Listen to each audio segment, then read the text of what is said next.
But I'm Kiera Pasante-Houghton. I am the Director of Communications. Okay, thank you. I'm the Director of Communications for Civil Rights Corps.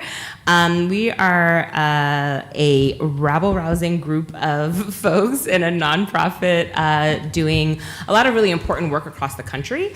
Obviously, the reason why you all have gathered here today is to talk about one of the areas of our work that I think has really had the most impact on people's lives and in communities, which is in bail reform. And I think it's a really timely conversation that we're having because, breaking news, we actually just won another case in Coleman County, Alabama, against their unconstitutional bail system there. So I'll let Alec, our ED, talk a little bit more about that. But to get into the conversation and to kind of shepherd our conversation, we have David Johns with us today. He is the Executive Director of the National Black Justice Coalition. A lot of their work is centered around how we gain civil rights for our LGBTQ brothers and sisters. And he can obviously talk more about that. But David has been on the Hill. David worked at the White House. He's done a lot of fabulous things. And he has quite the personality, as you'll find out shortly. So we're gonna let him lead this conversation. He'll introduce our panelists, and there will be a moderated conversation, and there will be time for you all to ask questions, actually. So thanks so much for joining us. David, do you wanna take it away? Happily. Thank you. Give Kiera and her colleagues another round of applause. My job is to conduct this orchestra. How many of you, is this your first CBC? Raise your hand. All right, just a few folks. Y'all make sure y'all love on them. Y'all see the new folks. Make sure to tell them to pace themselves, drink lots of water, wear comfortable shoes. I will start by asking y'all to give yourselves a round of applause. Y'all look really good. You can't see it, but I can from up here. Y'all look real fabulous. I mean it. Give yourselves a round of applause. Thank you.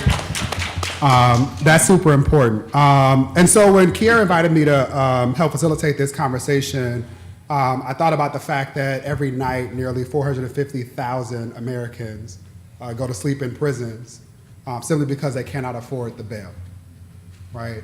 And at a time where our country is grappling with what our justice system should mean, who's responsible for stewarding the things that we all purport to care about. I was reminded yesterday by a group of ninth graders in New York that there are lots of contradictions that we have to think about in this space in particular, right? This group of students was really trying to grapple with what happened to Sandra Bland. And where we left the conversation is where I want to pick up today, which is that we can debate a lot of things, right, about what has happened to Sandra Bland, both the person and what she has come to represent. But the foundation and the fundamental question that is yet to be answered is why was she in jail in the first place, right? So to be clear, this has everything to do with intersectional social justice. As Kiera mentioned, I have the pleasure of leading the National Black Justice Coalition. We are a civil rights organization that is intentional and unapologetic in acknowledging the intersections around racial equity and LGBTQ equity. And in particular, when I think about those of us who are disproportionately represented in the criminal industrial complex, I think not only about poor people and people of color, but also people who fall into those categories who are also LGBTQIA+, individuals who might have disabilities or individuals who are otherwise already negatively impacted by the social constructions that exist in America. And so I want to turn to our panelists and I will ask them to introduce themselves in responding to this prompt, which is who benefits from this system and why? And it might seem like a seemingly simple question, but I think far too often in these spaces in particular, we don't necessarily interrogate the fact that there are clear people and corporations that are benefiting from the system, otherwise it would not exist. And so we will start with Alec. Would you please just introduce yourself, how you come into this work, and then talk a little bit about who benefits and why. Sure, thank you, David. I just want to take a minute also to thank Kiera and Clayton, who prepared this wonderful panel, put a lot of work into it, prepared a really beautiful flyer. It's aesthetically very pleasing. And got us all here, and who also just do incredible work every single day to lift up the voices of our clients all around the country. So we at Civil Rights Corps are a group of about 25 people. Soon, hopefully this year, we'll grow a little bit more. And we bring systemic civil rights cases to challenge the normalization of human caging all over the country. And one of the areas we've been working in is the money bail system. And I think just to highlight what David said, I don't think we can begin a conversation like this or really understand the issues that we work on without understanding that the money bail problem is just one piece of a broader cultural and economic and racial problem, which is this system of mass human caging that we've constructed. So you can't understand the fact that tonight 450,000 human beings will be in a cage just because they can't make a monetary payment without understanding that there's also 2.2 million people in cages generally in this country on any given night. And you can't understand that number without understanding that there's 12 million people every single year who are arrested in this country, who have metal restraints put on their hands, who are taken away from their schools and homes and families and communities and churches and children and brought into government-run cages and fed into this system that processes their bodies as efficiently as it can. So without understanding that no other country in the recorded history of the modern world has ever attempted to process so many people through its legal system, without understanding that no other country in the recorded history of the modern world has tried to cage such a high proportion of its population, without understanding that this country cages black people at a rate of 6 times that of South Africa at the height of apartheid. So you can't understand the money bail system without putting it in that broader context. And I think I didn't know you were going to begin with this question, but it's really a perfect place to start. Who's benefiting from it? I think the money bail system is really a reflection. I'll let Gina talk about the bail industry and some of the work that you all have been doing in terms of well, I guess I'm not inspiring that kind of reaction yet, but I hope That's anticipatory. Yeah. Gina about the drops of knowledge. Yeah, hopefully this crowd something I say will be less depressing. So I'll let Gina talk about the bail industry. Obviously, there are corporate interests that are at the heart of much of what's happening in the criminal legal system, but I want to talk about something different, and that's both the way in which all of us in our culture and all of us who work in the legal system, whether you're a prosecutor, a public defender, a judge, we've all become desensitized to how brutal a thing it is to do to put another human being in a cage. And once you become desensitized to that, once you view it as normal, almost anything is possible. Even putting people in cages just because they can't hand you $100, as I've seen time and time again in courtroom after courtroom, in jail cell after jail cell all over the country. Who's benefiting from that, right? The system evolved for a reason. It's not random. It's not sort of arbitrary or an accident that we have all of these human beings being processed and we have 400,000 people in jail cells every night because they can't make a payment and that they're disproportionately people of color. These aren't random accidents, right? There are groups of people and interests that are benefiting from this, and they're benefiting in very particular ways. The one that I want to focus on is one that I don't think gets enough attention. And I think that it's judges, right? How are judges benefit? Because some of the other things are obvious, right? It's obvious that why the bail industry might benefit from it. It's obvious why prosecutors might benefit from locking people up in jail cells prior to trial. But why are judges, and this is something that's really fresh in our minds, Gina and I, because we've just participated in this campaign in California. You might have heard that California has passed a bill that would abolish the money bail system in California. And that bill is something that both of our organizations strongly opposed. And we opposed it because it's seeking to replace the money bail system with a system that should shake all of us to our core, a system of preventive detention without money bond. And it was written by the California's judges largely. So why are the judges so involved in this issue? Why do judges want there to be so much pretrial detention? And I think the answer is that the money bail system evolved the way that it did to jail so many people away from their families and children prior to conviction when they're presumptively innocent, because that's the only way we can process cases quickly.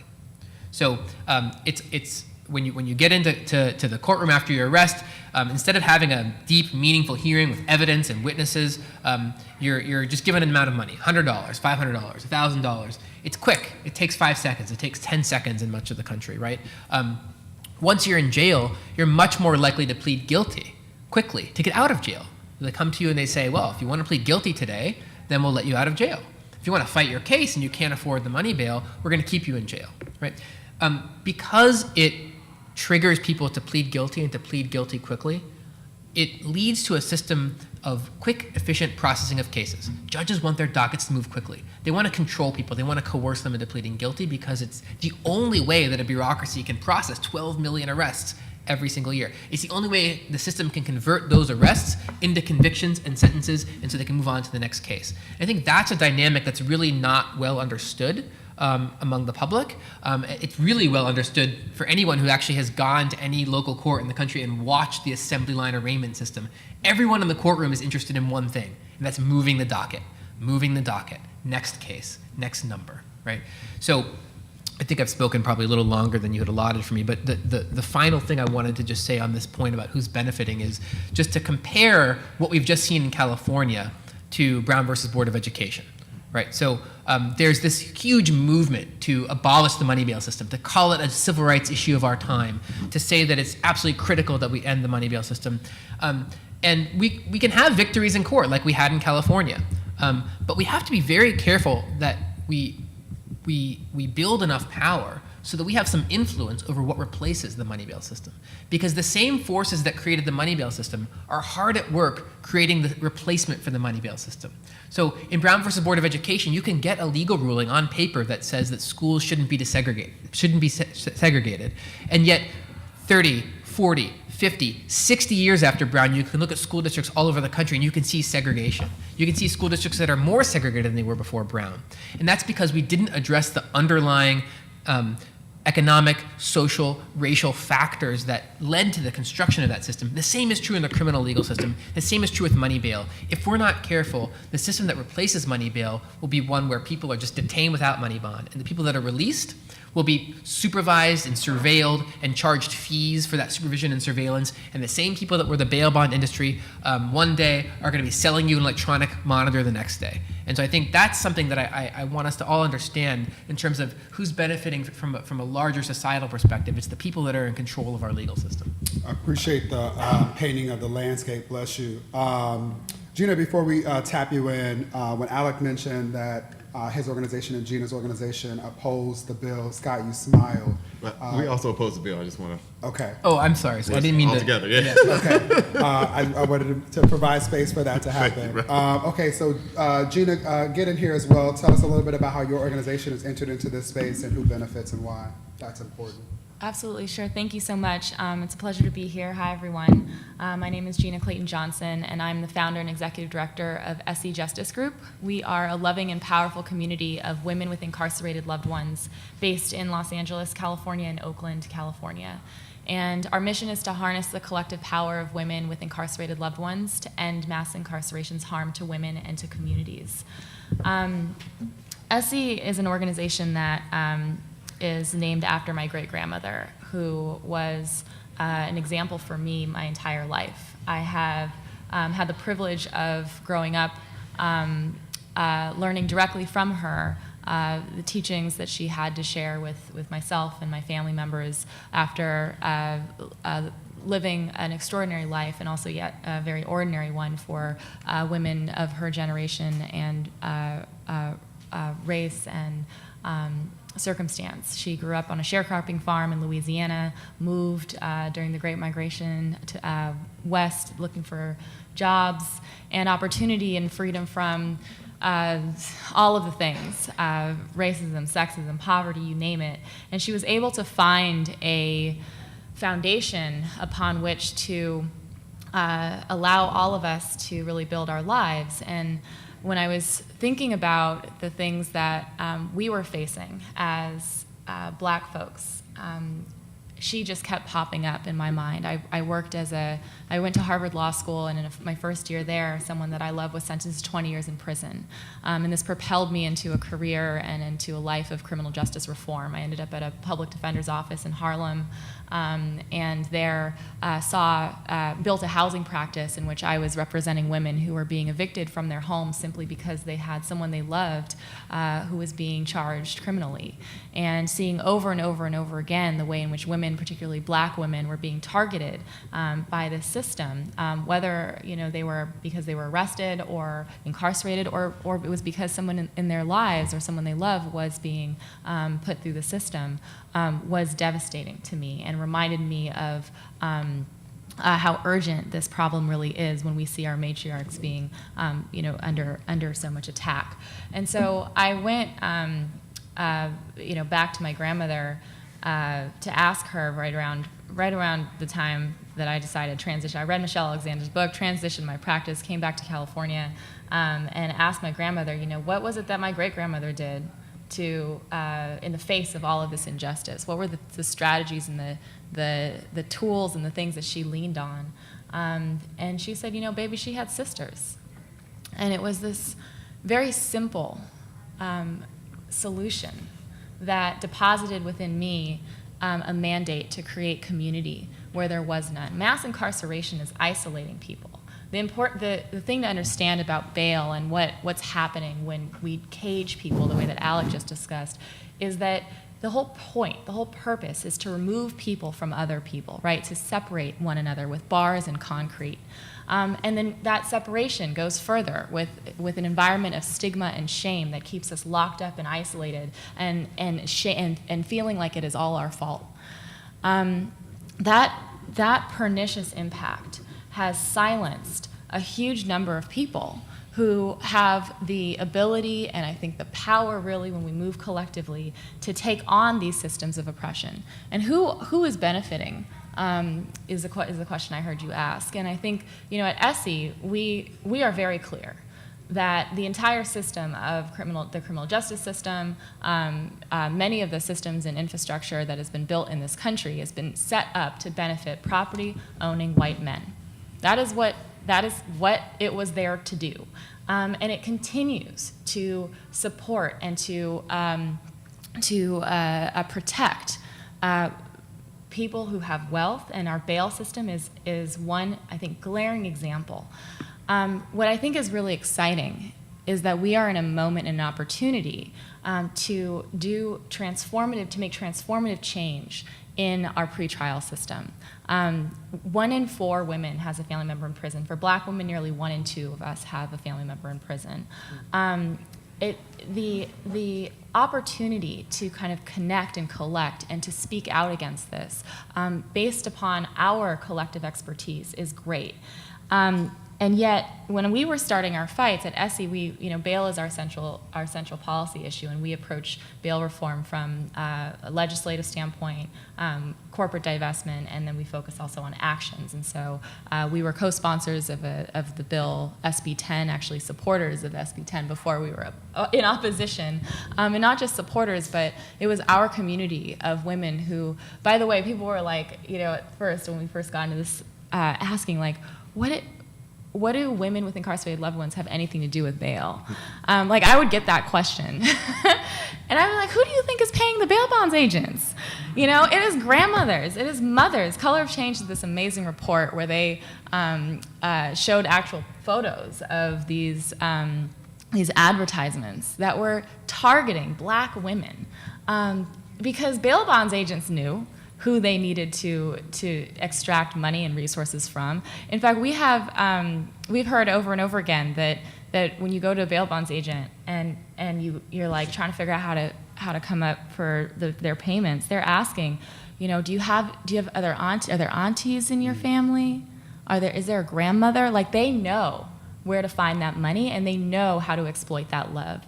And so we knew that if we needed to launch a strong moral narrative attack against this industry that was operating in the shadows and in these vile ways, that we needed women, that we needed Black women. And it is women like Vanita Browder who oftentimes does not get her story told. But we need to remember that while Khalif was sitting in that cell, inhumanely treated, abused, and tortured for 1,000 days and more in Rikers Island, and that when he left and he came out and he took his own life, that Vanita was there, and that months later she passed away, dying of a broken heart. That is the impact that we are dealing with in our communities. That it is deep, and it cuts incredibly deep, and it cuts across both gender, it cuts across gender lines, and in our situation, I think it was incredibly important to uplift the fact that women and women's testimonies have actually created this political moment that we are in, that has created a situation where pretty much all of the major presidential candidates who are said or thought of to run are talking about bail reform. The most important, most powerful Democratic and progressive politicians in states across the country want bail reform to be their central issue. Why is that? It's because of Black and brown women who've been demanding for ages that this be looked at as an issue and taken seriously. But we are also in this moment where there's a lot of risk. And our movement and that demand that is rooted in not just justice and fair treatment, but one that is rooted in liberty, is, I think, at risk of being co-opted. And in California, we can talk about SB 10 later, that's exactly what happened. And so I'm really glad that we have this group here together, because this is a moment for us, I think, in this campaign and movement, where we need to not just understand that ending money bail is important, but we need to understand what that really demands of our systems and of us as advocates and as leaders in this fight. So I want to make sure we go there. I want to honor that this is privileged space. This is not an airplane, so I'm going to encourage everybody to take your phones out. Want to remind you that there are a couple of hashtags that you should be using to share anything that sparks something in you. A stat you didn't know, a story you hadn't heard. Find ways to share that information with people that are not in this physical space. But I also want to honor you being in this space, Gina.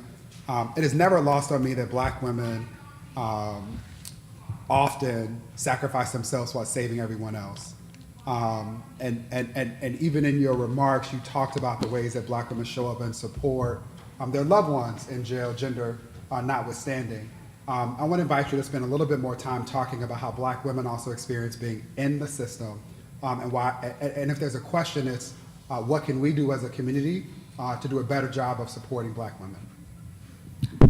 Absolutely, and thank you for that question.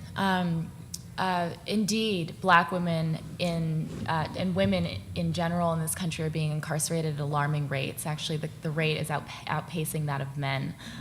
So often we assume that the only people that mass incarceration is impacting is men, and that narrative and that narrow perspective limits our approaches and our solutions, but also where we look for advocates and who we allow into this conversation.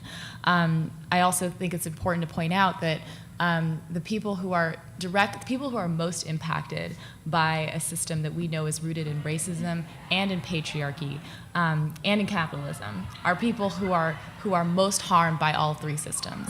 And so we need to be understanding the way in which our trans sisters and people are being brutalized and dehumanized on a daily basis, and are suffering some of the most vile attacks and are regularly threatened by the jailing and the caging of their people and of our people. And I think one of the things that we're nervous about in California is that the more the folks, women and trans folks in particular, are especially at risk for when you incarcerate somebody for like 12 hours a day, 36 hours. These are, in these policy conversations I've been having, people think of that as very short. Like, oh, that's nothing. That's that we can compromise around that.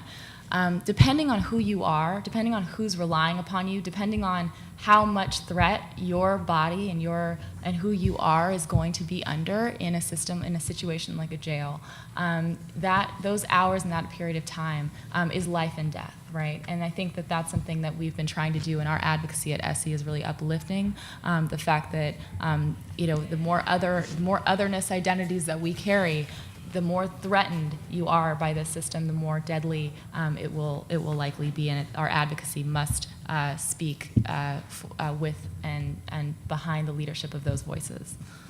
So 2 points to supplement this, and again, I encourage all of you to sign up for our website, NBJC. In 2 weeks, we will be releasing a report card on all 3 branches of government, detailing what they have done, being dangerously productive in a lot of different spaces. But one of the things that we highlight in this report is that in May of 2018, the Federal Bureau of Prisons, under the leadership and direction of Jeff Beauregard Sessions, released changes to its transgender office manual that rolled back pre-existing protections allowing transgender inmates to use facilities including bathrooms and cell blocks that correspond to their gender identity.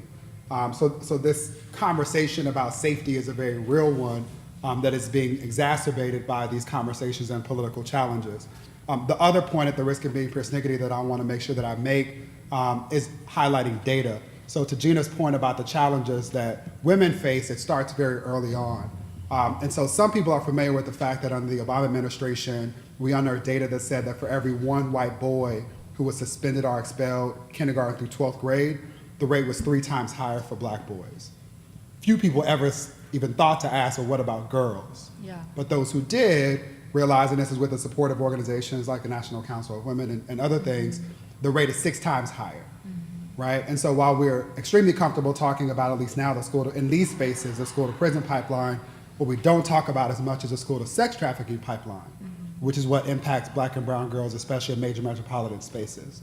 So I want us to be clear, not only about intersectionality, but to some points that Alec made, how this stuff is connected, how these systems are embedded with each other and support each other. Scott, before we open this up and have conversation with the congregation and build some more community, will you tell us how Color of Change has entered into this work and what you think is most important as we think about not only any bill but attempts to reform the industry?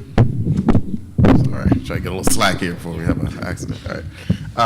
Yeah, thanks, David. And I want to definitely thank Alec, Kiera, Caitlin for pulling together this important conversation. I just always want to appreciate Gina for all the work she's been doing building the SC Justice Group, building this vehicle that really allows us to center the leadership of the most impacted people and bring those perspectives to bear. Did you plug your report? No, so I'm plug their report. SC Justice Group did research with impacted women with incarcerated loved ones around the country, and it released a report, She is Powerful, is that the name of the report? Because She is Powerful. And it's just critical reading if you really want to get the real perspective and context around this conversation. So I just really recommend that, and you know, SC Justice is just a great group to support. It's I was happy to oppose the bill, but I opposed the bill because Gina called me and told me to oppose the bill. Scott, you opposed the bill. It was regressive. But I didn't know until you told me. But like I said, I appreciate your leadership. But anyway, to say a little bit more about Color of Change, and I work in this area around bail and pretrial detention.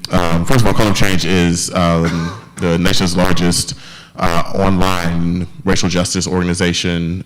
We work to mobilize 1.3 members online across the United States on issues, working to build a world that is less hostile to Black people and one where all of our communities can thrive. So oftentimes in our work we see things that are wrong in the world. We want to respond to those things, figure out what's at the foundation of what's happening, and try to communicate to people the actions that they can take to have some kind of impact. And David, I'm glad you grounded the conversation at the start around Sandra Bland's story, because that is where the work really started for us. Seeing what happened to Sandra Bland, of course, there was a mass movement and mobilization in the wake of her death, and there was a debate raging around how she died. And as Gina said, it doesn't take a long time. Sandra Bland was only in jail for 3 days. But we started to ask that same question David asked earlier, like, why was she there in the first place? We all saw the video. She didn't do anything to make any of us feel like if she got back in her car, she was gonna go on some kind of crime spree or anything of that nature. She shouldn't have been arrested in the first place. And so we sent a investigative journalists to, why am I forgetting the county? Waller County, Texas. Thank you, Alex.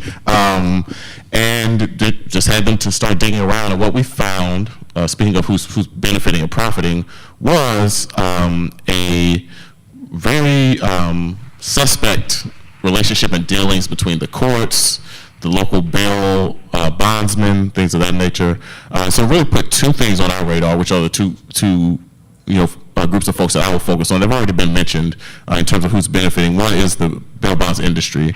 And as Gina said, we published a report last year in partnership with the ACLU Smart Justice program to dig into the bail bonds industry. What we were seeing as we went around the country, demanding reform to the system, was that we're often headed off by the bail bonds industry. The story I often tell is in Connecticut, I guess a couple of years ago, the governor had introduced a bill to reform the bail bonds industry, and, the system rather.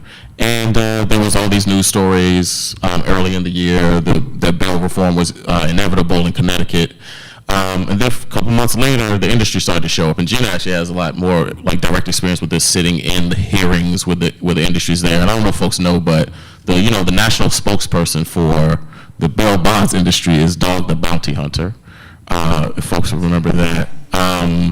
And you also remember he had a big, his career was kind of taken down because he was caught using the N-word on tape. His own son released. I mean, this guy's like a clear established racist, right? But he showed up. The industry shows up with their money, and they were able to turn it around. By the end of the session, they were posting pictures with Dog, his wife, and the governor hugged up, coming out of meetings, and the bill was dead. So we really realized we need to focus in on the industry. We published our report, Selling Off Our Freedom, last year, digging in beyond the bail industry, because the other thing we saw showing up, and I don't know if there's folks in the room who might feel a way about this, but we started to see, and we still see even as recently as this year, some of the traditional civil rights organizations showing up on the side of the bail bonds industry. I won't call the names out, but if you think of what Yala said, name a thing. Oh, yes, okay, but but we saw in certain states, and this is not universal for all these organizations necessarily nationally, but in certain states we saw Southern Christian Leadership Conference, even NAACP state conferences showing up, and mostly people being confused because hearing from the industry, this perspective that the industry is a kind of mom and pop industry. I had a barber once. There was a bail bondsman on the side. It's not like black people aren't in this industry. We are, but our report was to help folks understand what it really is. So your local mom and pop bail bonds business is like a very small piece of a massive industry, $9 billion global industry. Even though the United States and Singapore are the only countries that allow this, a lot of multinational corporations are engaged in the industry. There's really about 9 companies at the top, and these are the insurance companies. They control about 90% of the bail bonds money that's flowing through. They're making $2 billion a year off the 11 million people who are funneling through the system. They're not taking on any risk. They brag to their shareholders that they never pay out on this quote unquote insurance that is required for bail bonds people to have, and everyone's spending millions to stop reform. And as Alec was has talked about the kind of cost for our communities in terms of personal folks who were incarcerated have to pay bail bondsmen, the level of surveillance they have to tolerate, the level of privacy that they have to give up to a bail bondsman, not to mention, as Gina was saying, all the financial risks that you can take when dealing with these folks. And they basically become like private police. They'll hunt you down. That's why the Dog the Bounty Hunter is a bounty hunter. His wife is a bail bondswoman. Like they have it all in one shop. They have a lot of leeway to violate people's rights. So we've been focused on them. The other group that benefits a lot that we focus on is really the other core piece of our work is around prosecutor accountability. And Alec kind of got into this in talking about judges, but prosecutors leverage bail constantly. What's maybe different about them in some places from judges is pretty much everywhere in the country, your local prosecutor is elected.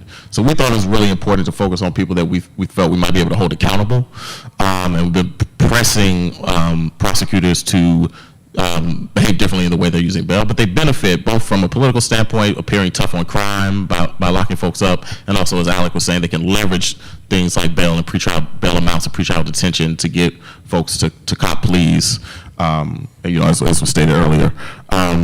So, for those are folks who are vulnerable, and what we've been able to see in a few places around the country is a shift as our communities have become more aware of this issue and putting pressure on folks as they're running for office. So I think yesterday, Wesley Bell from St. Louis County was here. He just unseated Bob McCulloch, who is a 20-plus year incumbent prosecutor who had basically been the defense attorney for Darren Wilson, who, of course, murdered Mike Brown, and really, created a lot of the energy that we're seeing right now. So in places like Philadelphia, I know Aramis Ayala was supposed to be joining us today. I think the weather may have kept her off, but in Orlando, Florida. And I think for this room particularly, and for this conference, those of us who are working in politics, policy, and the legal fields, we have to look at those kind of places in terms of who's benefiting and shift the incentive structure. So I think that's what black voters have been doing in a lot of these places, shifting the incentive structure for prosecutors, and continue to do that work. So excited to continue talking about. Yeah, I appreciate that. I do want to lift up that Miss Ayala was scheduled to join us. She's a state attorney in the 9th Judicial Circuit in Florida, but there's an act of God at work, so we're just going to let her do what she does. What I want to do before we open it up, there's a microphone that Kiera, this beautiful young woman here, has in her hand. Definitely want to invite, I'm going to do a departure. I usually ask for questions and then define for people what questions are, but we'll also make space for commentary. But before we do that, I want to tease out at least two things, seeds that you all have planted. And one is how we address the seemingly contradictions that exist in this space, right? So I won't ask all of you to out yourselves, but I'm a lover of ratchet reality TV, right? And so Dog the Bounty Hunter doesn't do it for me, but I think about Black Ink. Yeah. And I think about the way in which black people in particular are demonized in relationship to Bill Bosman and the like, and are often portrayed as deserving or warranting the response received from the system. So acknowledging that the problems around bail and pretrial challenges have existed for a long time. Appreciating that people are literally dying, right? As we talk about this act of God, there are prisoners, inmates, language matters, so there are inmates, individuals who have been incarcerated in South Carolina, whose humanity is being disregarded in this moment, right? The entire state is evacuating and they're exactly where they were. Again, some people maybe because they couldn't pay a fine or fee, right. Maybe didn't have insurance, right? How do we resolve the challenge of people thinking that criminals deserve this, at a time where people are literally dying simply because they are poor? How do you get people who otherwise don't have a loved one, who have not yet been directly affected by the system, to appreciate that they should care?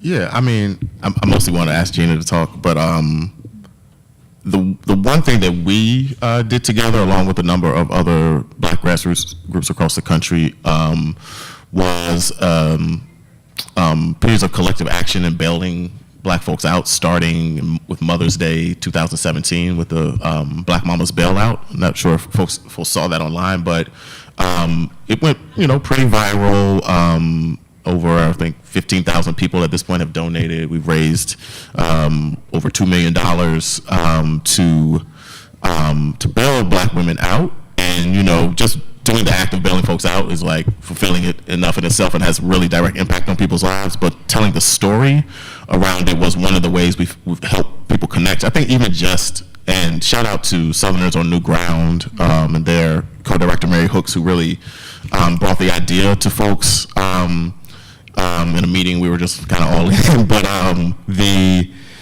I think one of the things that happened was just calling it Black Mama's Bailout, for instance, just reframe for people who is in jail, right? Well, mothers are in jail, and if mothers are in jail, who is being impacted? Kids are being impacted. And then we were able to tell them more specific stories. Color Change did a lot of communications and digital work to tell the stories to help raise the funds. Folks, SC Justice Group was actually bailing people out. I don't know if you want to say more about what was effective there, or it's more to the question of how we.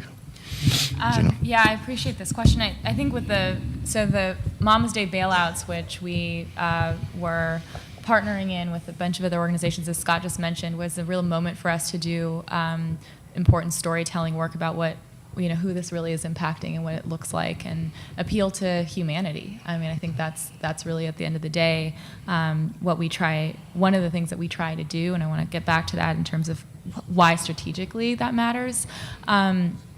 But we bailed out a black mama last year who was living in her car, and she had parked her car in a different neighborhood that night, and I guess one of the neighbors decided that they didn't want that car there, and they called the police. Now, who else was in the car with her was her young son, and so when she was arrested, he was taken from her. She was put in a cell, and she was charged with child endangerment. And, we were in the middle of a policy fight at the same time as we were doing these bailout actions. And the group of women, the women with incarcerated loved ones, our membership, our member leaders that went to the jail, that met her, that got the $50,000 or whatever to raise that money and brought it to the sheriff and waited until we would bail her out. They were also the ones that were working incredibly hard to figure out what should a new pretrial system look like. And these were in the middle of debates about risk assessments, about technologies and tools that were being proposed as solutions, the new way forward. And what it helped, I think, our community understand very clearly was that the next thing that we need is not risk assessments. It does not look like more punitive measures of like ankle bracelets or monitoring or an expansion of probation to provide control over people. But what people need is housing. What people need is childcare. What people need is support. And what's exciting about bail reform is that you can start to advocate for investment in communities that have been neglected. And when we think about, why is there crime? Why is there hurt and harm happening? Why are people doing harm to themselves and to other people? It is for the lack of these things. And so that is how our actions help to not only tell a story, but also to sharpen our own sense of what it is that we need to be demanding for, making demands around in these policy spaces.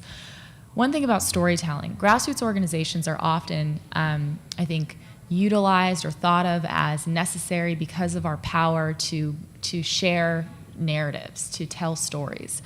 I think that this can be done well or this can be done poorly. And oftentimes, I've heard people say, what we'd like to do? We'd like to story bank all of your, all the testimonies in your community. I'm like, story bank? What? Like, these are people. Like, this is not, this is not an inventory of like, these are not chips in a game or money or whatever. These are people. And what we must do, I think, at the end of the day, in order to win Black liberation in this country, it requires a strategy that looks like building power and appealing simply to the hearts and minds of people isn't going to take us all the way there. I don't believe it.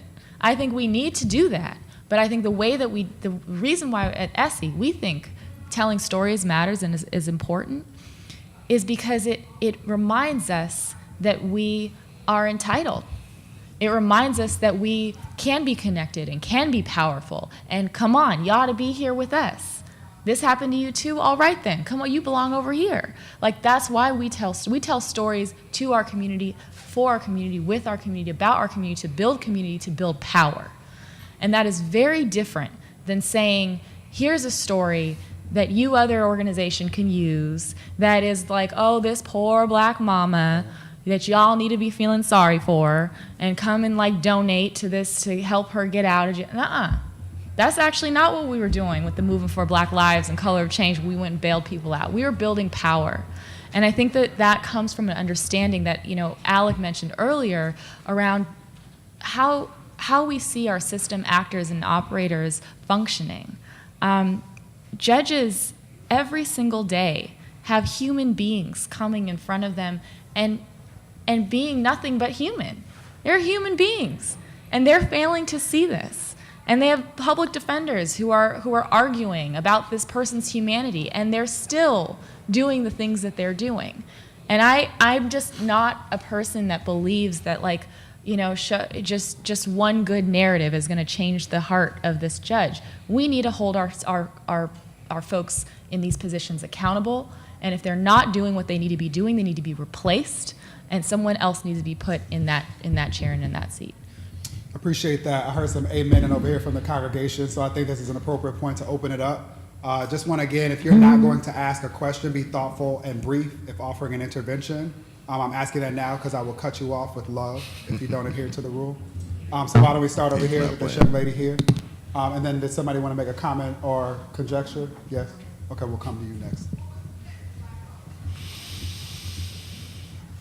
Mine was more so comment. Okay. Your name and where you're from. My name is Sylvia Farrington. I'm from Tampa, Florida.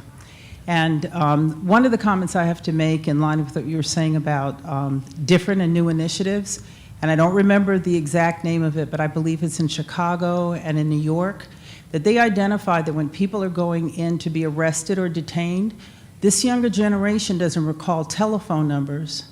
So they were being given an 800 number so they could, that 800 number would connect them with their parent or someone to give them legal assistance. And I think that's the type of thinking and the examples of things that we've got to see, that the assessments and the data have not only helped to get additional money, but it's also identified ways for the gaps to be filled for further incarceration. I teach in the prisons, math and GED, men's prisons. And I had a young man, I'm going quickly, 22 years old. You talking about teaching the babies. Go ahead. To a story. And he told me that when he was in junior high school, he pulled a smoke alarm. Now they quantify how much it costs. That's right. For the fire department to come out, police department, so he has a felony from then. Now, we used to get detention on Saturday. He had to clean the bathrooms, write on the board and all of that. This felony class system that's been created, and on top of it, a concern with the bail bonds, as well as when you plea, this plea bargaining, that they say that most attorneys don't even know how to argue a case anymore because they're used to the plea bargaining that delivers them to the judge. Comment. Yeah. As Kiara comes over here, I want to invite any of the panelists to respond to that. Yeah, I mean, yeah, I just agreed on, I'm familiar with the telephones kind of services that like some folks have started from like a nonprofit side in terms of connecting people with their communities. Also, we were collaborating with groups in New York and the Corrections Accountability Project around making New York just last month the first state in the country to offer free telephone calls in jails. So I think a lot of these things can mitigate the impacts, right? But at the end of the day, we're also trying to deal with this fundamental issue of, you know, what is it this has a person there in the first place, and the reason why they have to call a family member, and as Gina said, like, you know, potentially have to pay money, things have to get out. Yeah, thank you, though. And again, it shouldn't be lost on us that a core part of this pretrial conversation is not about guilt or innocence, right? It is about penalties often that have to do with poverty. We passed a law that required people to have health insurance, and individuals who cannot cover that cost go to jail. And I would just venture to guess that if you can't afford to pay for insurance, then you damn sure can't pay for bail, right? DeRay McKesson is going around now talking about his book On the Other Side of Freedom and asked Trevor Noah, right? Like, what would cost you whatever the amount of a felony is, right? And essentially, like, think about a young person stealing video games. You steal 4 Madden video games, you've now committed a felony, right? So 2 examples of things that may be deemed crime depending on what the judge sitting before them has lived through or otherwise values. But again, we're not talking about things that generally we would ascribe to the level of concern such that one would need to be incarcerated, right? And then Alec also talked about related industries. If we take down bail, what will pop up? We could have an entirely separate conversation about the processes of prostituting our community as a result of the cost of being in prison, let alone trying to maintain connections to people outside. Thank you. Before I make my comment, I just want to respond to your comment about the young people not being able to remember their phone numbers. I don't remember phone numbers either with cell phones, so that will be for all of us. But my name is Beverly John. I'm here representing an organization, and Scott, I didn't know you were going to be here, but I'm glad that you were here. I have not met you yet. I'm with the Concerned Citizens for Bail Reform for PG County. Oh, yeah. I'm one of the co-leads for that, and so our organization actually responded to Color of Change's request to host parties to get people aware of the bail reform situation, and 3 people in PG County, 3 of us, came together and did your program. And I want to say thank you for all the help you've done. Thank you. Printed cards for us, and they did a wonderful job for us. So I just wanted to say thank you and introduce myself. And again, I agree with everything you heard me, you saw me. I'm like, yes, amen, amen, amen to everything. We're doing a great work, and I want you guys to keep it up. Thank you. Oh, thank you. Thank you, too, for stepping up. I'm just, the other 2, were they black women as well? And there we go. All right, you. Thank y'all.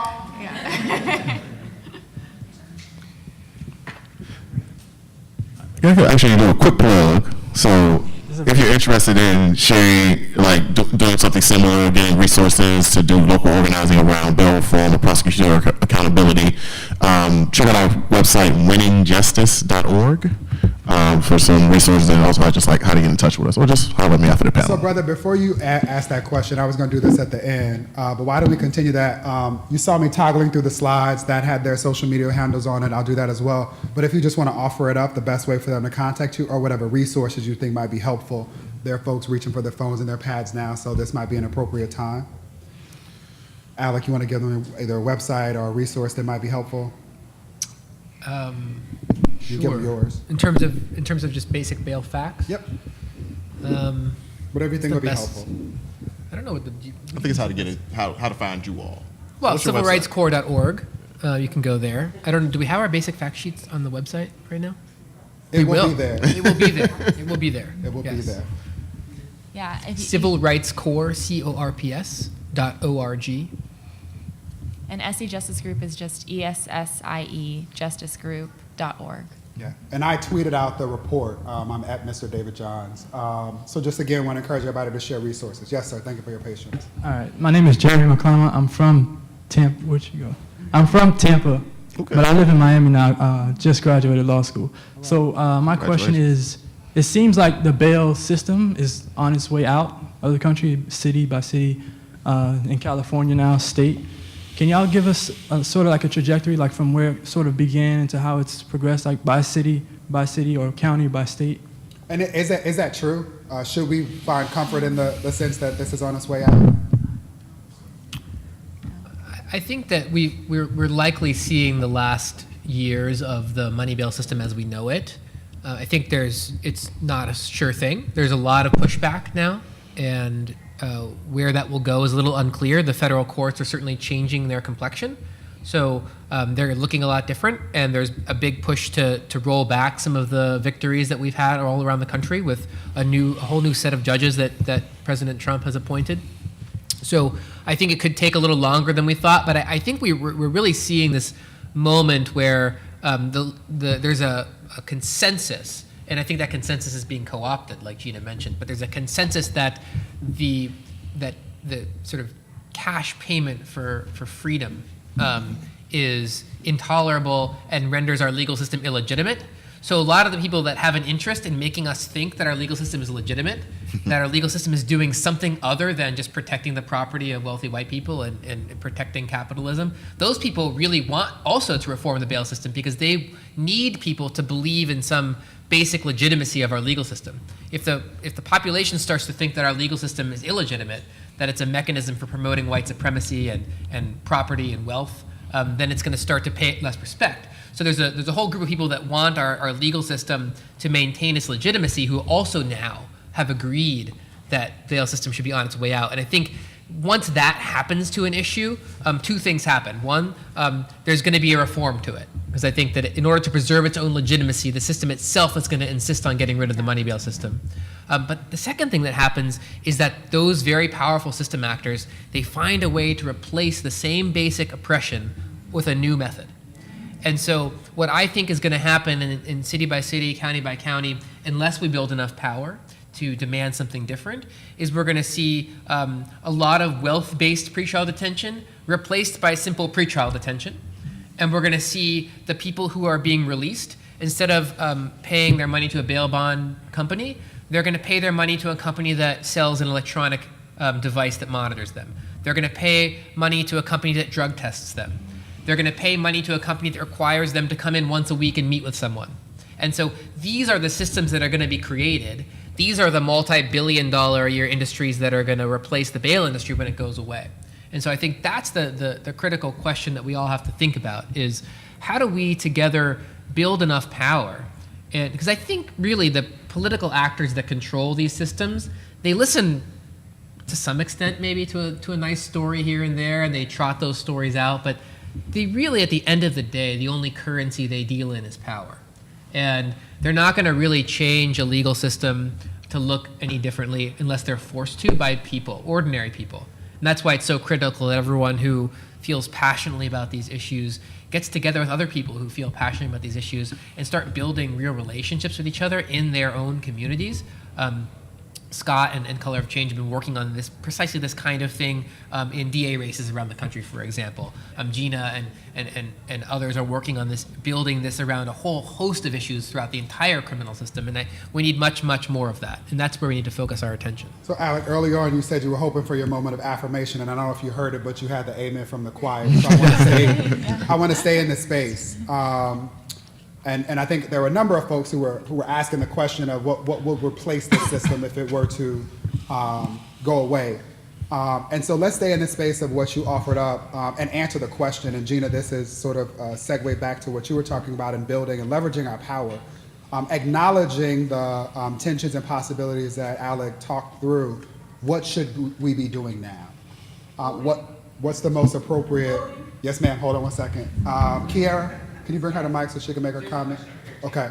But what should we be doing now in order to respond to the anxieties that have been identified?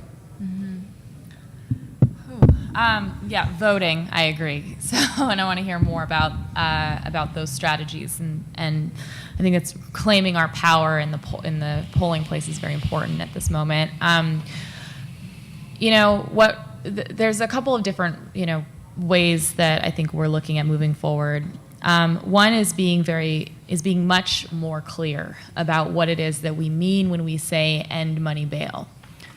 If we are simply passing bills along the lines of what Alec described, that end money bail, but continue the inhumane caging of people at the same rate, we cannot call that bail reform.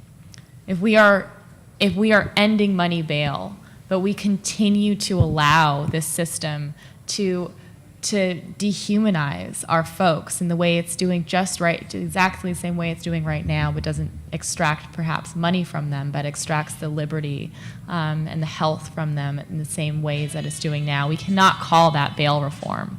And that's why, I think I started by saying that our demand for reform is one that is rooted in fairness and in liberation. And I think we lost the liberation part of that demand in our California story.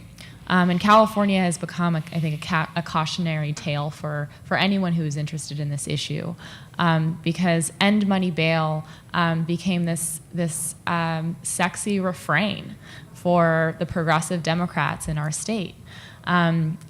It was, I think, the nail that everyone wanted to hang their hat on and declare themselves kind of the liberators and champions of justice because they could end this industry.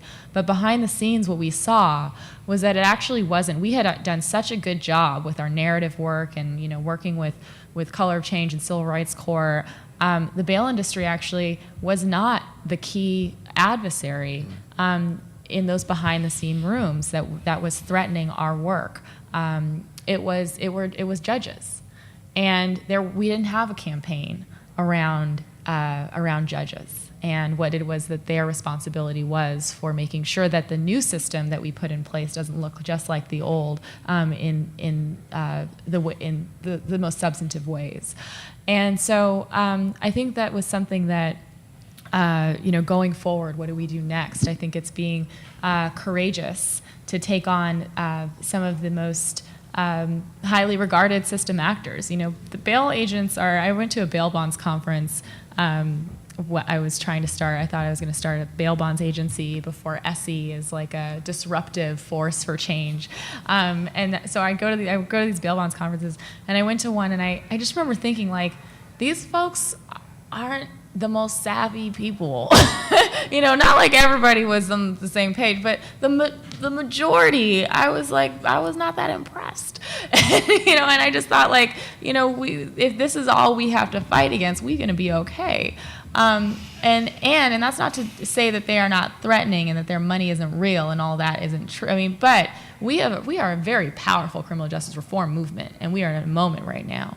And the fact of the matter is, in California at least, and I can't speak for other states, if it was only the bail industry that we had to contend with, we would be in a land of liberation in terms of pretrial justice. But that is not the case. And I think that's not the case for exactly the reasons that Alec described. And so where next?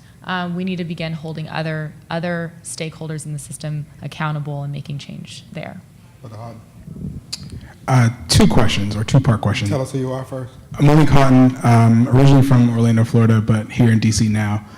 One, has the Supreme Court ever ruled on the issue of money bail? And two, if that has not been ruled on, how would a Brett Kavanaugh on the bench negatively affect that possibility of it being ruled on? Alec. The Supreme Court has really only addressed questions of bail a couple of times in the last few hundred years, the last 200 plus years. Neither of the cases that it decided on the money bail question are recent. The last time the Supreme Court addressed the question relating to pretrial detention or money bail was 1987. I think that the Supreme Court cases offer some guidance, and one of the problems, of course, is that if most of the Supreme Court cases in this area and most of the constitutional rights in this area are just completely and utterly disregarded every single day in every single courtroom around the country. So, many years ago, the Supreme Court passed a case that said that police can't search you unless they have probable cause.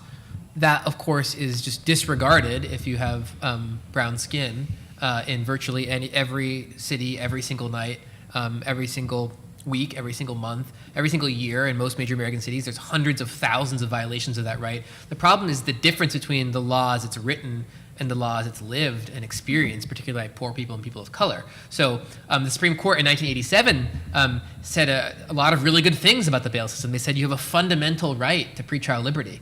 And it said very clear things about how the government has to have really, really good reasons for taking away your pretrial liberty. It has to meet a certain standard, and it has to provide all these procedural safeguards that are really rigorous. And that is just completely and utterly ignored. So I guess I say that to mean the Supreme Court could go back on all of that under Brett Kavanaugh. It could say you don't have any right to liberty. It could say a lot of really bad things, and the system would continue to look much like it looks. Or it could affirm, again, all of these rights, and the system may not change at all, because it's so powerful, the incentives of prosecutors, even public defenders, judges, every single day in every single courtroom around the country. The incentives are so powerful, there's just no other way to process so many people that I very much worry that even a victory in the Supreme Court wouldn't actually change these practices. There's really no substitute. And our legal cases play some role in this narrative shift and power building, but there's really no substitute for, on the local level in all of these communities, actually coming together and building power and relationships and demanding that our local systems look different.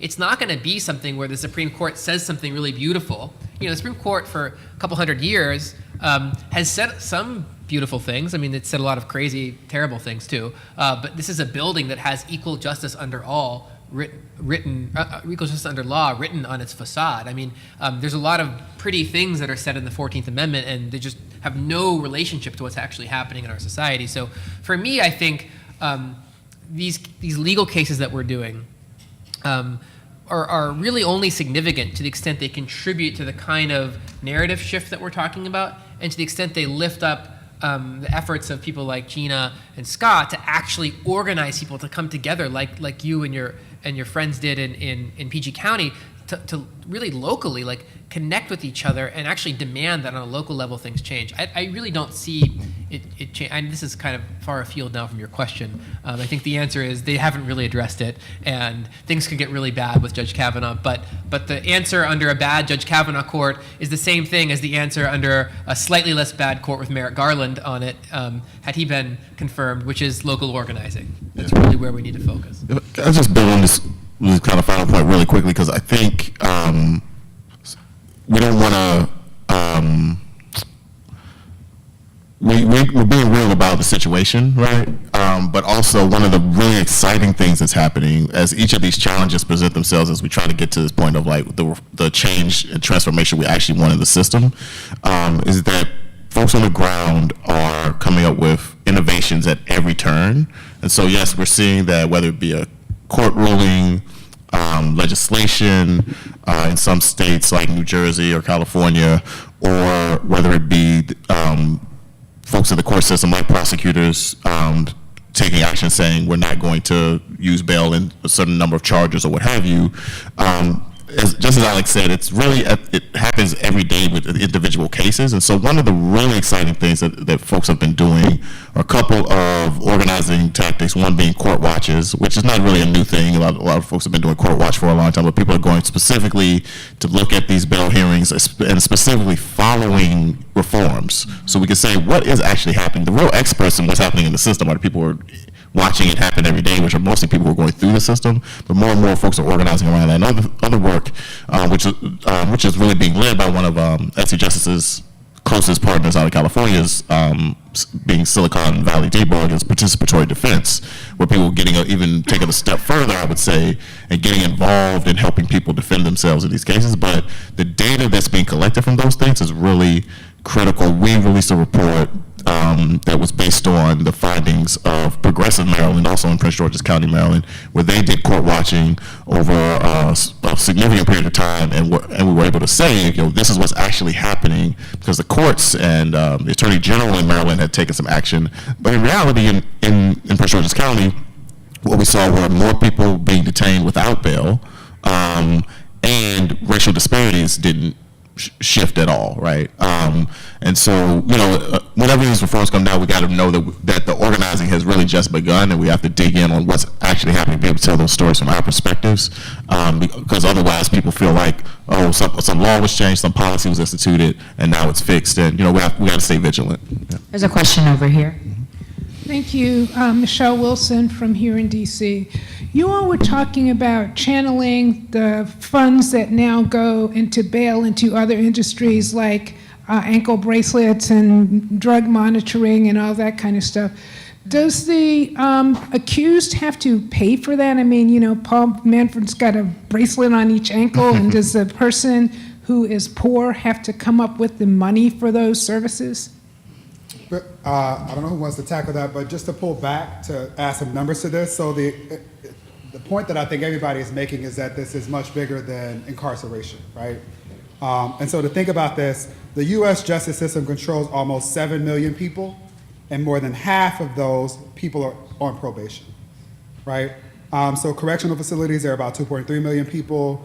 Parole, there are almost 900,000 people. The number last count was 840,000. But there are more than 3.7 million people on probation. What are the costs of that? The cost of probation? Yep. I mean, and I think this really relates to what the question that was also raised here. They really go together. What we see is just this normalizing of control, right, of supervision and control over movements, over your who you're connected to, your bodily fluids, it's incredibly invasive kind of behaviors of probation and parole conditions that is now also expanding into a pretrial population of folks who are legally innocent, right? And I think that the human costs of that look like shame, look like loss of ability to go where you want to go, look like not being able. I just saw this picture where everyone in the photo is like wearing an ankle bracelet, and they're these huge. I don't know if you've ever seen, if you haven't seen one, like you need to just Google a picture of this, because I think what comes up in people's mind is just like this small little bracelet or something, but they're these huge devices, right, that need to be plugged in at a regular basis. And we have now, someone else was recently sharing with me that their homeless shelter is a place that right now is there's constantly fights happening because people are fighting over getting to a charger, because they have to plug in and charge these stupid things, right? And then if they don't, or if they aren't charged up, it's a violation. You can get put back inside. These are incredibly invasive devices that just fundamentally change the way that people are able to access the things that keep them well and healthy, including, and I think what you're talking about, is the costs that are oftentimes passed down to the person that is charged and their family members, right? And so that is something that I think we have to really all keep our eye on, and there's definitely a number of corporations out there that are looking, I think, very excitedly at this new market for these contracts with probation departments and whoever is in whatever counties are administering these contracts to make a cut off of this type of curtailing and taking of people's liberty. And just to be more specific, in Washington, D.C., people aren't charged for their monitoring devices, but that's virtually unheard of anywhere else in the country. Yeah. Usually elsewhere in the country, people are charged. A typical charge for a GPS ankle monitoring device is $12 a day. And then on top of all of the other fees. Exactly. So many people are charged $30 or $40 a month just for the supervision total, and then daily cost if they have an alcohol bracelet, a GPS bracelet. Drug testing is typically about $17 to $20 a pop, and sometimes you're required to do that once or twice a week. So it's actually incredibly expensive to be released. You can end up spending a lot more money than you would spend to the bail bond agent. Which is not an insignificant point, right? There have been records of individuals saying, I'd rather just stay in jail. It's cheaper. And the reality is you get your meals provided for. So if that's a concern on the outside and/or housing stability, then it makes more sense to be incarcerated, but it could also cost you on the back end. This is also to underscore a point that continues to be made, why judges are important. Most states have the discretion of whether or not to pass the cost on to the parolee, right? And there are instances in which judges can waive the cost, but it is up to their discretion. So we have to be mindful of all of these things as we think about the system in total. Mm-hmm. Yep. Ma'am, in the red hat, you had a comment you wanted to make earlier. Did it pass? It's my obligation for doing North Carolina. Wait, Kiera. Oh, she got something to say now. I'm from North Carolina. This is my 48th time. I've never missed a congressional black caucus. Wow. I love black people. But a part of this, it's so many things overlapping, and that is a real complaint that we need to make. See, I was in another session that I had to say, but I wanted to get to this one because I served a particular very important organization for 14 years. I served as chair, and right now we've got a young man that I worked hard for, but I thought he's a bonds bailsman, and basically in terms of what we have to deal with. You see, the biggest thing, our problem is, at the state level, you got all of the money comes in. That goes to the county commissioners. You get what I'm saying? Yes, ma'am. Black folk are not voting. But first we got to educate them. Everything we're saying here starts with you knowing. You get what I'm saying? Yes, ma'am. There are 10 HBCUs. You know what that is? Historically black universities in the state of North Carolina. It took me 5 years to put a precinct on that campus. We're almost losing it. We almost lost it. They called me, said, Dr. A, go down to the Board of Election. I went to the board. Nobody's down there. We don't know what we're doing. We're ignorant about who is in fact killing us. And black folk are fighting among themselves. I hate to say this here. Because everybody in here, God gave you a mind, He gave you a heart, but He didn't give you the damn courage. We got people scared to death, stand up and speak out. I don't want anybody to lose a job. But black teachers right now are worried to death. You know what I'm talking about? The kind of the charter schools. They're taking the money out of public education. You get what I'm saying? It's so many problems. But the only way you got to start at the vote. I bet you I can't find anybody in here who knows the base of power and where it starts. At the precinct. That's where you start. The precinct chairs and vice chairs, whether they're the Democratic Party or the Republican Party. The problem is we got at North Carolina Central University, started in 1910, we got 750 black students standing registered unaffiliated. How dumb can you be? If you're unaffiliated, you can't even do anything to the organization. And I'm frustrated.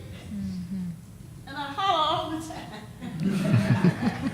Well, we appreciate you for it. We recognize the greatness in all this crimson and cream going on right here. Scott, you have to give up your seat. You might have to tap out. Let me quote this with this. Together is a beautiful word. Coming together is the beginning. Black, white, and polka. Coming together is the beginning. Working together can be progress. The day that we started voting together, voting together, stop fighting each other. Stop tearing it down as we go up. And if you learn how to work together and come together, victory can be ours. That's the blessing.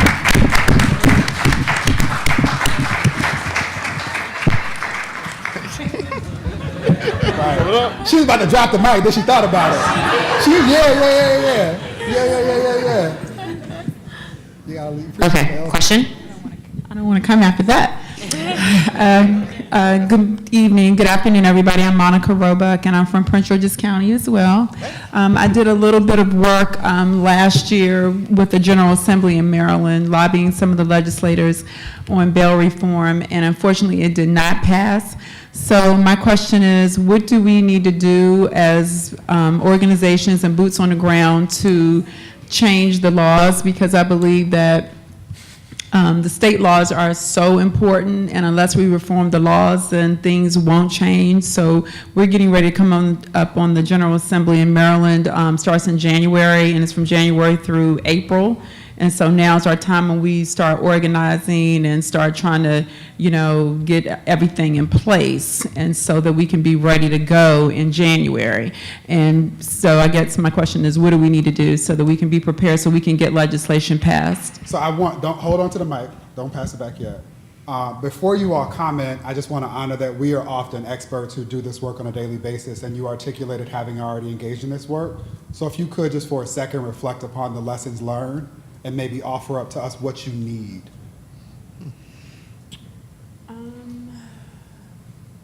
Education. I think it's not an easy issue. It's kind of a complicated or complex issue that not everyone understands. So I think there needs to be more education about the whole system and how it impacts our community, and how so much money is, wasted within this bail system. We understand mass incarceration, but we don't quite, the bail reform is something different. So I think just, education. We need more people to call. We need more people to lobby our legislators. I work with the Legislative Black Caucus, and Maryland is very progressive. We have a Republican governor who's kind of moderate, or, he doesn't align himself with Trump, but, we need to lobby, we need to call, we need to put pressure on. I think the votes are there in the Maryland General Assembly. We need to tap into our legislators and our senators so that we can get it passed. Yeah, we can get it pushed. I appreciate you indulging me in that, but also want to offer that up as a teachable moment. Sometimes we seek the answers from other people and we have them unto ourselves. So I want to challenge you, and I'll challenge everybody else in this space. Follow each of them. Look up their organizations. I pulled a lot of the data that I've shared today has come from their websites, from reports that they've already produced. And if there's something missing, then flag it for them. Okay. If the language is too complicated, ask them to digest it, right? And then the second thing is to leverage partnerships that make sense. All that you talked about in terms of the digital, the calling, the collective action, that's their jam, right? So hit up Scott and ask where there are resources to plug in, and we should all be thinking about this as we think about doing this work. I would definitely reach out to Color of Change and to the other group and to the young lady here so that we can join forces.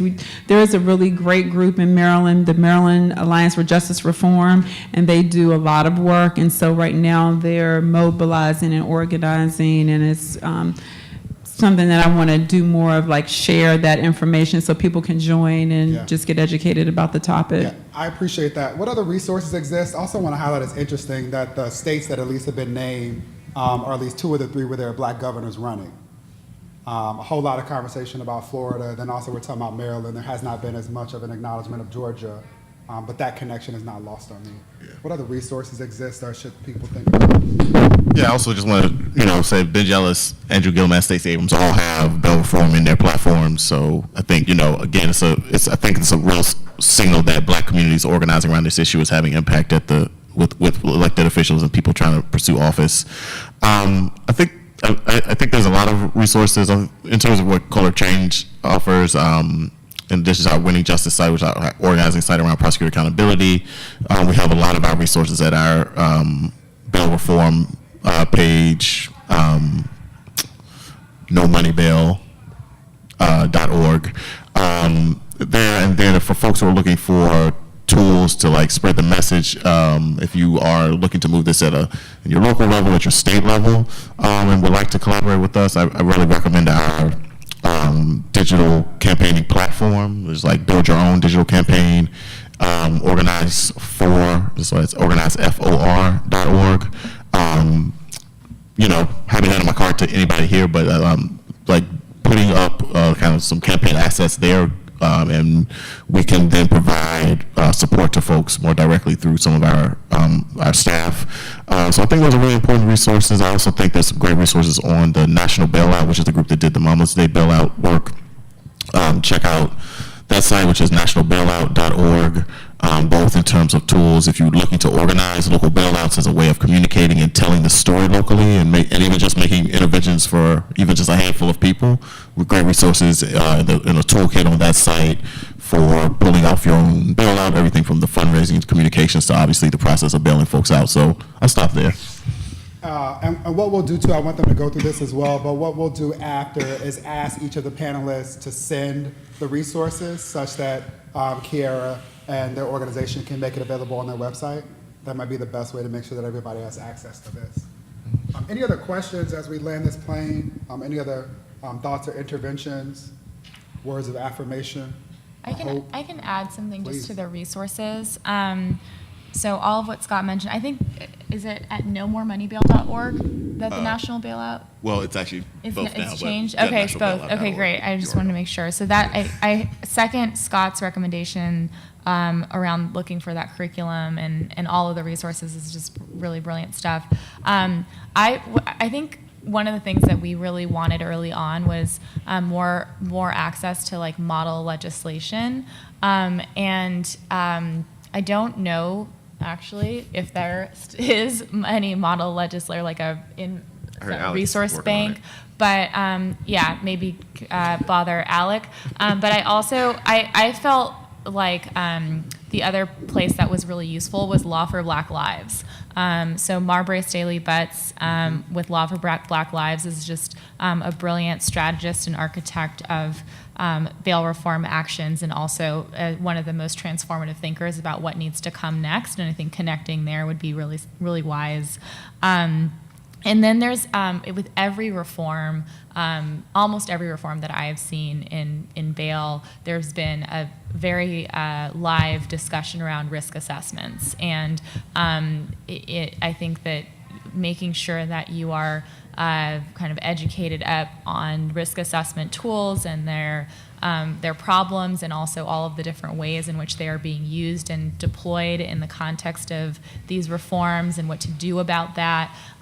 You could go to the Leadership Council on civil rights. They have a great statement on risk assessments that I think is worth reading, and that has a really nice preamble to it. The Media Mobilizing Project as well, and then Human Rights Watch has some good reports, I think, as well, that feature specifically centering risk assessments in their analysis. Yeah.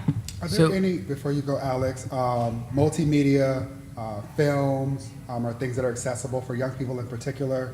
As you were talking, the 13 came to mind, but are there other things that you might be familiar with, documentaries or things that you would also offer up? Yeah, there are a few things. There's some great content in the series on Khalif Browder that Jay-Z did for Spike Television. We have done some screenings using like the first episode of that, but you could check it out. It's like I think 6-episode series, like docu-series. That's a good resource, kind of similar to 13th, but focusing on Khalif Browder's story, which obviously is heavily connected to bail. There are, I think, shorter videos, like if you just need to like set up a conversation. So my favorite is still the video that SC Justice Group actually did. It's on their website, of just your members telling their stories to really give it that human feel. Similarly, we did a series of videos about the Mama's Day bailouts that, again, really just center like the human side of this.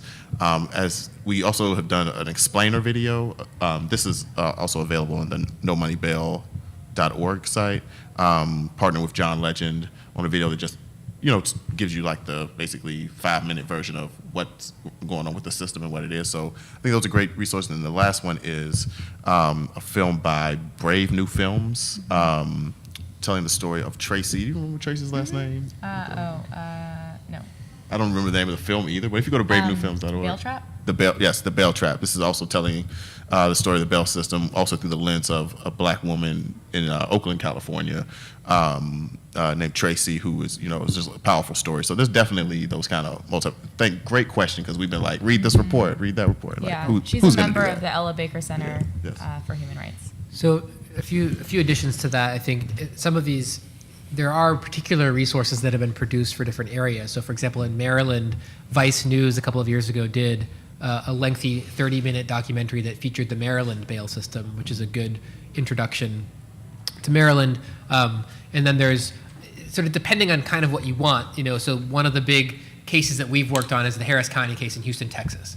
There's been some really good pieces done about that case. So if you go to our website and you go to the Harris County part of the website, you'll see, you can see the New York Times did a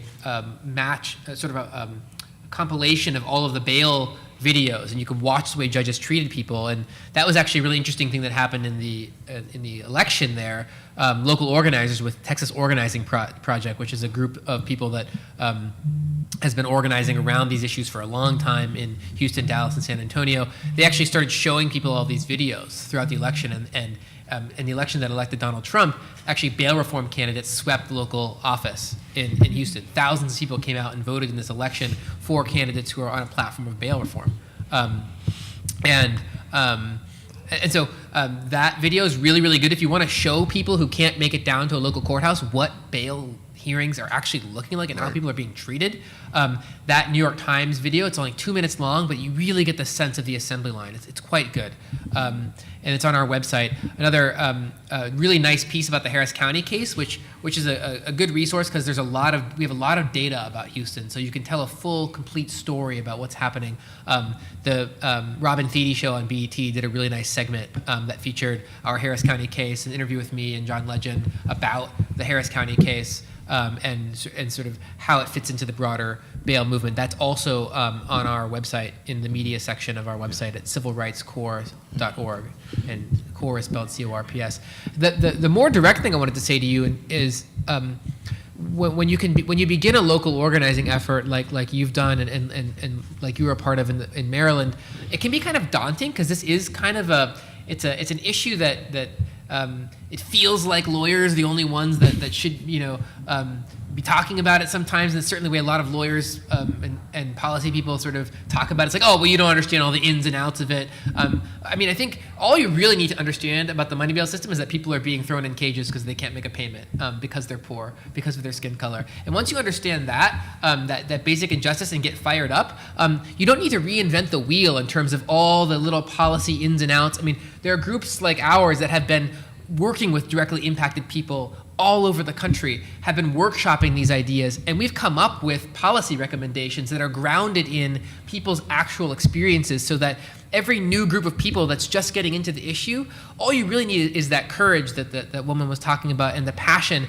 We've got a lot of the policy tools already, right? So they exist in various formats.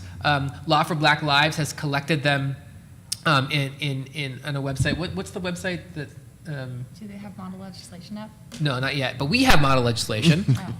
We have several documents that will be really helpful for anyone who's getting into this. We have a basic set of principles that is sort of like a shorter document. We have a document that describes for you everything you need to know about risk assessment tools, because that's the first thing that the system actors in your jurisdiction are going to say. Well, we're going to replace money bail with risk assessment tools. Well, we have everything you need to know about risk assessment tools. We also have a model legislation that we've worked on. So when you get your groups together, you don't need to reinvent those wheels. And we've done that thinking already. We've collected it. So get in touch with us. Send Kiera an email. And we can get you some of those resources that you need, including pointing you to the work of other people who've been building their own campaigns in different jurisdictions.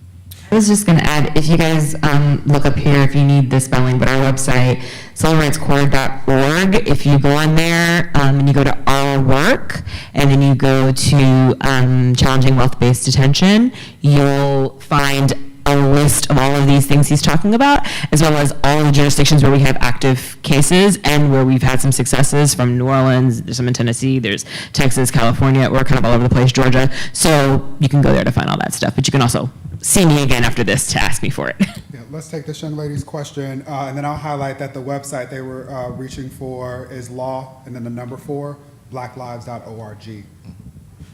Hi. Please, and tell us who you are. My name is Marlisa Gamblin. I work for a think tank here in DC, and I work specifically around mass incarceration and racial equity, so I'm really excited to be here.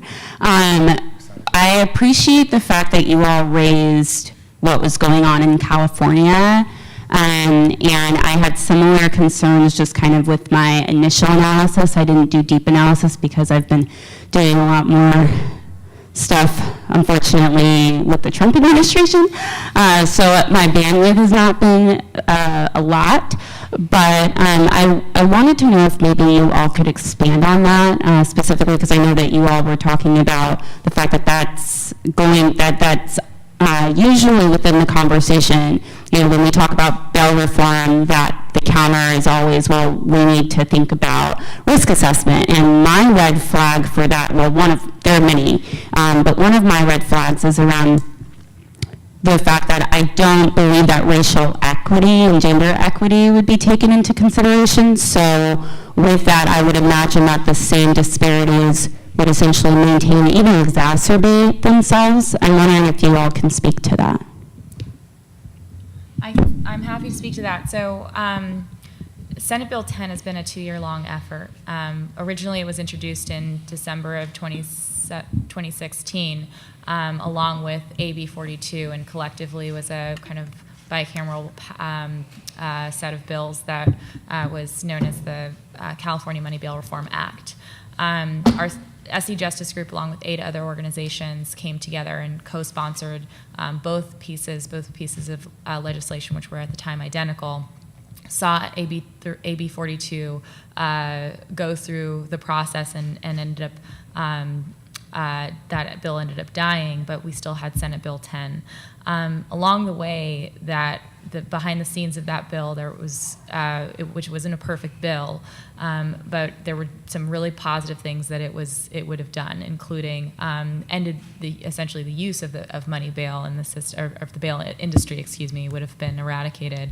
Money bail would have been like the last of a very long list of options that judges could use to determine what kind of release people would be able to get, and they were to use incarceration as kind of the last resort. It was very much a bend towards liberty rather than towards incarceration. What feels very recent for me, because the bill I think was signed by the governor only a couple weeks ago, a week or so, a couple weeks before that, the author of the bill, the Senate Bill 10 was authored. The lead author was Senator Hertzberg. He came to us in kind of a private conversation that I got no problem talking about publicly, clearly, and he said, look, I've been given a new bill language by the Judicial Council, and the Judicial Council is a very powerful kind of group of a group in California that represents judges, and they also were scandalized last year because they had an office party that was an incarceration-themed office party where multiple members of their office were in blackface. It was you can look up online and look at the photos. These are the judges. Yeah, these are the judges. So there was, they presented a bill with new language and had already gone to the governor and already, I guess, had kind of brokered deals with the Department of Probation. And it seemed to the senator that this bill was going to be much easier to kind of pass through the assembly floor and definitely receive the signature of the governor if swapped in. And so that's exactly what he chose to do. And he said, look, I understand if this means that y'all will have to remove your support, but please don't oppose the bill. And we were like, well, this is definitely an insult. There's, the numbers, the hours of community meetings and of, trips to Sacramento and, all the things that regular people were doing outside of their daily, day-to-day lives and stressors to make this bill possible over the last 2 years, was just kind of completely being thrown away. But if this bill could approximate or in some way approximate some of the goals and hold on to some of the integrity of the original idea of what we were doing, we would have been okay with it. But to our surprise and horror, what we found was a bill that actually got rid of money bail, but replaced it with an expanded preventative detention system and pretrial incarceration, and it does that in a couple of ways. SB 10, which will go into effect in October of 2019, provides that when you are arrested, but for a small number of people who are arrested with low-level things and maybe haven't had any priors, you will have to sit there in a jail cell and wait 3 to 5 days for your arraignment. And whereas now you might have an opportunity in California to bail out immediately. And I want to just point out that this includes people like folks who are out there protesting and who are doing arrestable actions, who we have bail funds set up for to make sure that as soon as they, go and do a sit-in, we get our people out and we can go right back and use those tactics. Now, under SB 10, folks who are arrested and charged with things like the felonies that these activists are oftentimes charged with will have to sit and wait for 3 to 5 days for their arraignment. Then at the arraignment, a prosecutor can argue that regardless of the charge, this person is eligible for preventative detention. Now that is a huge expansion, and Alec can talk probably better about this than I can, but it's a huge expansion of what is the current state of the law in California, which requires that only for a very limited number of people and types of charges is preventative detention even permissible or eligible. And this now allows for prosecutors to argue that in any case preventative detention is eligible. But that hearing is another three days and for good cause could could be put over for an additional 3 days after that. So what that means, add up all the days, you're in jail for like 11 days until you even until your first opportunity for release. 11 days. I can't even describe what days. Right, business days, you know, and I can't. The feeling of being, you know, on track, where we are fighting the bail industry, where they're sending us boxes of lewd materials to our office because they hate us so bad, where we have, you know, women and kids going to Sacramento, like fighting for what we believe is possible, we know is possible, we're right there. To have that be in the last moments, be co-opted by a group of judges, you know, it's very difficult, and I think we are trying to figure out how to process in community kind of where we go next. But I think we all need to be very vigilant in these moments. And the other, you know, Scott and Alex spoke to this. This is a moment where we have an opportunity right here within our grasp, and our power is making people scared, and they are gonna do things to compromise our efforts in the last kind of you know, the last seconds, the kind of buzzer clock moves are going to come out, and this was one of them. So. And if you'd like more information, the fuller analysis of SB 10, we did do there's an analysis document and our fact sheet and everything is up on our website. If you go to our news and events section, you can download all of that there. Mm-hmm. So I want to honor that was a lot. And in this moment, I'm thinking about the fact that what you offered in terms of the timeline is best case scenario, right? I'm thinking about Khalif's story. And how he has allowed those of us who have the privilege of not knowing intimately what it's like to be locked up or to face this as a reality, to intimate some of it. To Gina's point about the last minute gameplay, I'm thinking a lot about Serena and what we all saw her go through very publicly, which is the everyday experience of, at least at a minimum, Black women or women of color in this country. And I'm appreciating that this effort to try and ensure that all of our people get free is just exhausting. And so in this moment, I want to invite the community in this space just to take a deep breath. Literally, breathe in. Just hold it for a couple of seconds, and then let it out. Indulge me, do it one more time. Just breathe in deeply, and then let it out. I want to honor your time, again, appreciating a point that has already been made. Y'all could have been in a lot of different places, but I don't want to end the conversation here. The last question I want to offer to the panel is one that is intentionally designed to make us feel a little bit better, acknowledging that we have a lot of work to do. And so I want to invite each of you, as you offer your closing remarks, to talk about the best thing you've seen while doing this work, or maybe even tell us a story that'll give us a little bit of hope or the energy we need in order to continue to work with you in order to change this problem. Scott, why don't you start and we'll work our way down. Yeah, happy to start. Somebody asked me basically the same question yesterday, so I'll tell you what I said to them.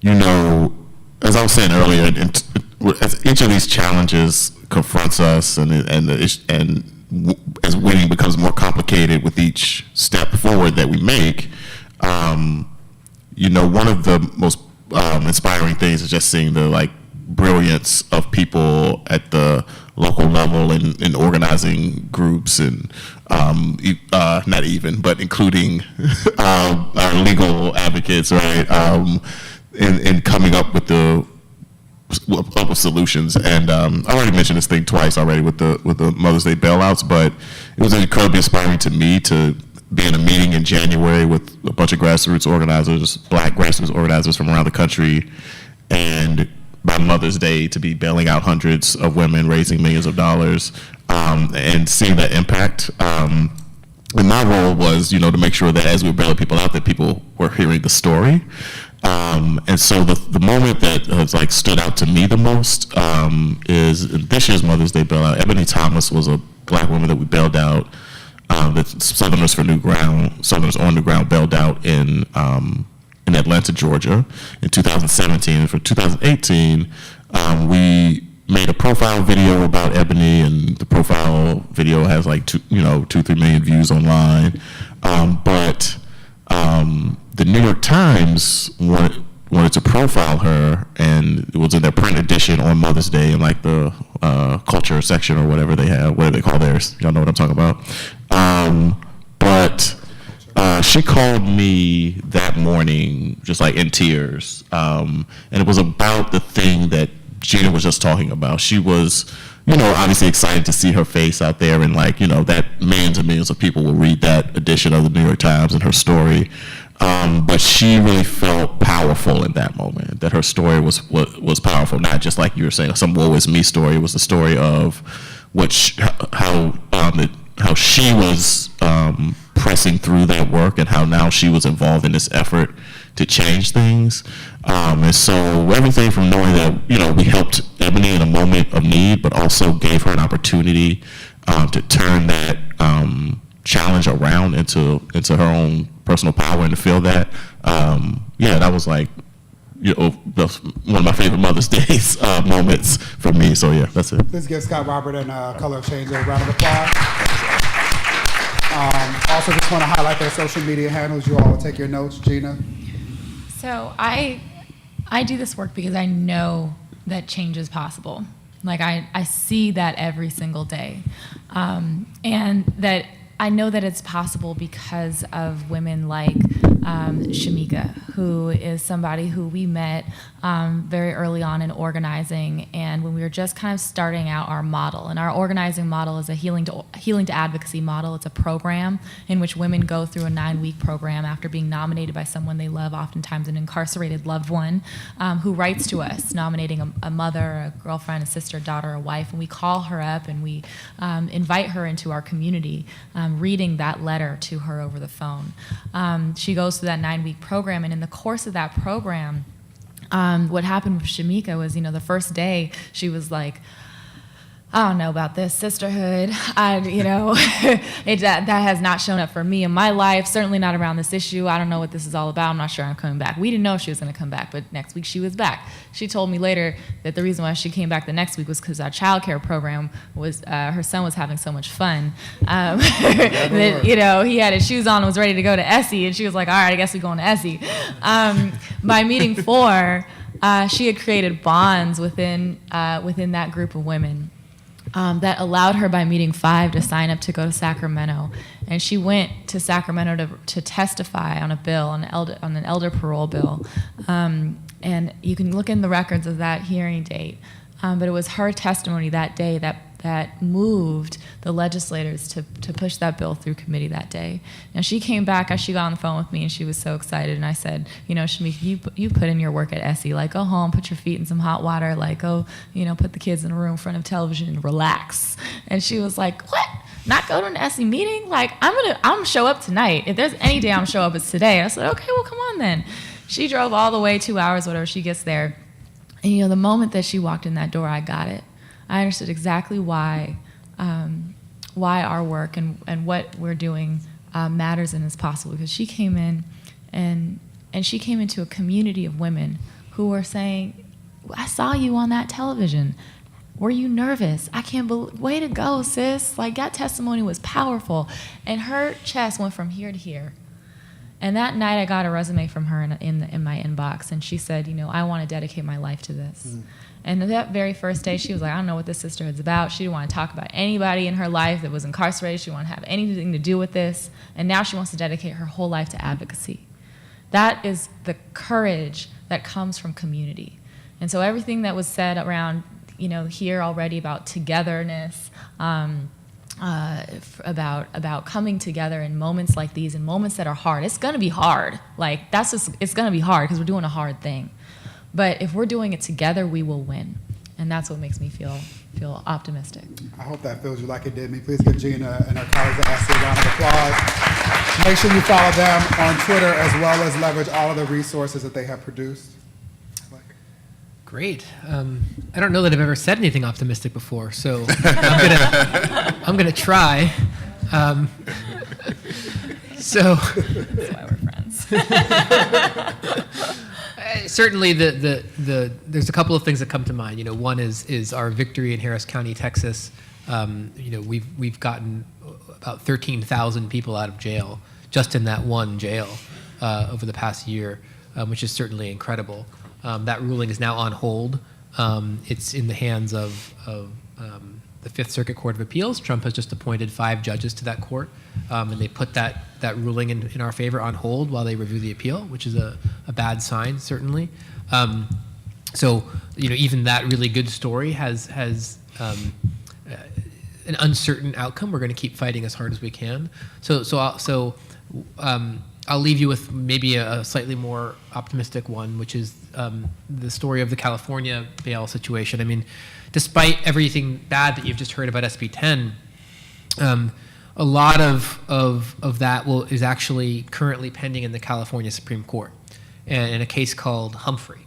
And if we win the Humphrey case in the California Supreme Court, essentially all of the bad parts of SB 10 will be ruled unconstitutional. So it's a remarkably important decision that will decide whether hundreds of thousands of people every year in California are eligible for pretrial detention and whether they have to be released.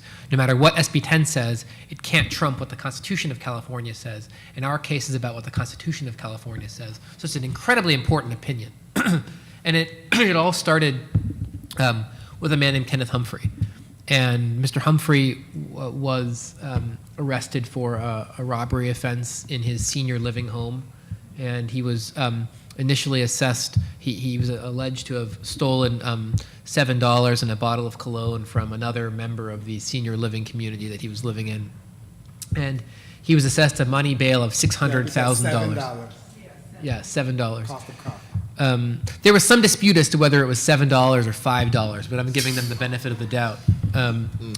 So he was giving a bail of $600,000. And so obviously he could not afford that money bail amount. And through a number of lawyers and people working with him, he became part of this bigger challenge that we were working on to challenge California's money bail system in one of the many cases that we filed. And his case got chosen by the Court of Appeal in California for this big oral argument, which we did last December. And then in January, the California Court of Appeal issued an opinion which is in Mr. Humphrey's favor. It granted him what we call a habeas petition, saying that he was being held in a jail cell in the city of San Francisco in violation of the United States Constitution. And this opinion went on to describe how the bail process that's applied all over California every day to rely on financial conditions of bail, money bail, is unconstitutional. And this case actually was a huge, it was sort of looming in the background of all of the SB 10, and it was a real catalyst for some kind of money bail reform, because it on its own, even without SB 10, would have changed the course of the money bail system in California. And there's a lot to say about the case, but just one thing I wanted to note, given some of the discussion we've had today, is I went and met Mr. Humphrey. So after we won his case, we were able to actually get him out of jail. And it's just in a cautionary tale. In some respects, he was put on an electronic monitoring device and confined to a different home for seniors. And he couldn't leave. He couldn't even leave the property. So when I met him, the furthest we could go was 10 feet outside the front door. So I spent some time with him after he'd gotten out of jail, and we were having this conversation, and one thing he said to me, he said a lot of really inspiring things. One of them was that he knew that everyone was counting on him, and that if he failed, if he got sent back to jail and he violated any of these conditions, then it would be a setback for the whole movement, and so that everyone was betting against him, but that there was no doubt in his mind that they had picked the wrong person to bet against, because Mr. Humphrey was going to see this whole thing through and be a shining example for everybody. But the other thing that he said that I thought was really interesting and pertinent to our discussion today was he was talking about the whole case and the whole issue of bail reform as if the whole thing was his idea. He was talking about how when he first got this idea to challenge the money bail system, he was in the jail cell and it came to him and all these things. And I didn't really think anything of it at the time, and I was describing this to a bunch of lawyers later, and the lawyers started laughing, saying, well, of course, that was our idea. We came up with this idea and we came up with the legal arguments but of course, it was Mr. Humphrey's idea, right? Like, he knew better than anybody after he was arrested that it was wrong. He may not have been able to say it was because of this case or that case or because that doesn't really matter. What matters is that Mr. Humphrey knew that it was wrong that he was in a cage because he couldn't make a payment.